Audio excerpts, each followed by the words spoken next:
Microsoft Word est considéré comme l'un des traitements de texte les plus populaires, mais aussi comme une application pour l'édition professionnelle de textes et de documents. Grâce à sa longue histoire de développement et d'amélioration, MS Word offre aujourd'hui à ses utilisateurs des possibilités infinies en matière de saisie, d'édition, etc. Casser une page dans Word est un jeu d'enfant et vous allez vous familiariser avec quelques instructions. Existe-t-il une option permettant de se débarrasser des sauts de page dans MS Word? Un saut de page dans Word est une fonctionnalité qui peut être utilisée pour mettre en forme du texte dans l'éditeur de Microsoft Office. Il peut être effectué manuellement ou automatiquement. Cette fonction comporte de nombreux paramètres qui facilitent la manipulation des données. Il y a tellement d'outils dans Word qu'il est facile de passer à côté de l'un d'entre eux, alors que c'est peut-être exactement celui que vous recherchez. La plupart d'entre nous ont déjà utilisé les habituels sauts de page dans leur travail, mais Word propose plusieurs autres types de sauts pour nous aider à formater nos documents. Il existe deux types de sauts de page dans Word.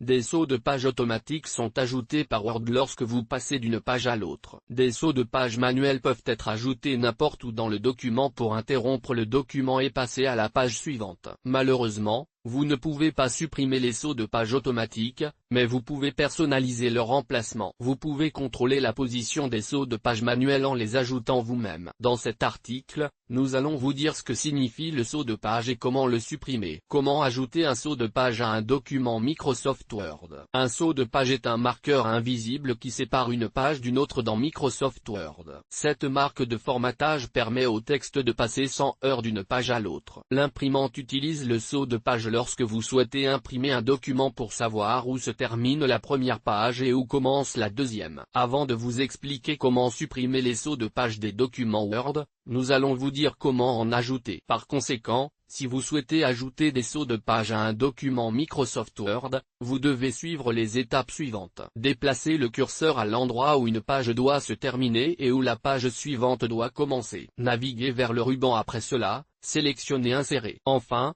cliquez sur saut de page. Vous pouvez également essayer d'appuyer sur CTRL plus Enter pour insérer rapidement un saut de page. Si vous voulez afficher le marqueur de saut de page caché dans votre document, vous devez suivre les étapes suivantes. Tout d'abord, cliquez sur Accueil. Naviguez jusqu'à Groupe de paragraphes. Après cela, cliquez sur Show Hide. Comment supprimer les sauts de page d'un document Microsoft Word à l'aide de l'option Supprimer? Si vous souhaitez supprimer les sauts de page d'un document Microsoft Word en utilisant l'option Supprimer, vous devez suivre les étapes suivantes. Tout d'abord, ouvrez votre document et naviguez vers Accueil. Ensuite, cliquez sur le bouton Afficher masqué pour afficher toutes les marques cachées non imprimables comme les sauts de page, les espaces et les espaces insécables dans le document. Ensuite, sélectionnez le saut de page souhaité en double-cliquant dessus et en appuyant sur Supprimer pour le supprimer. Une fois que vous avez terminé ces étapes, vous pouvez cliquer à nouveau sur le bouton Afficher masqué pour masquer les autres marques de formatage dans votre document. Vous pouvez également placer le curseur juste avant le marqueur de saut de page et appuyer sur Supprimer au lieu de double-cliquer dessus. Si vous voulez annuler vos modifications, appuyez simplement sur CTRL plus Z. Comment supprimer les sauts de page d'un document Microsoft Word à l'aide de la fonction Rechercher et remplacer?